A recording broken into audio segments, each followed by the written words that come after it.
افتتح يومك بعد صلاة الفجر بقبلة على يد الأم أو على يد الأب، وسوف تفتح أمامك أي أبواب السعادة، أبواب الرضا، أبواب الرزق، أبواب الفتح. والله إن دعوة من الوالدة أنصر لك من جيش جرار. يقول أحد العلماء أراد أن يقتله ابن الفرات فنصره الله. قالوا بماذا؟ قال معي جيش جرار في البيت. قالوا كيف جيش جرار في البيت؟ يعني جيش قوي. قال عندي عجوز في البيت تقوم في الثلث الأخير فترسل رسائل من الدمع وتكتبها على الخدود وتطبعها في قراطيس من الرهبة وترسلها إلى العرش، فيأتي الجواب في 10 دقائق. ادعوني أستجب لكم. يا من عنده أم وأب بالله اكسب ودهما، اتركهم يكتبون لك رسائل برقيات في السحر قبل الفجر، برقيات مكتوبة بالدموع ما تكتب بالحبر.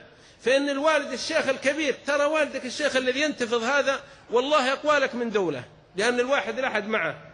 والله أمك العجوز هذه الحسيرة الكسيرة التي ترفع يديها وتنتفض، والله إنها أقوى لك من جيش جرار، لأنها في صفك تدعو لك. اغتنم دعوتهم مع السحر وسوف تجد النصر.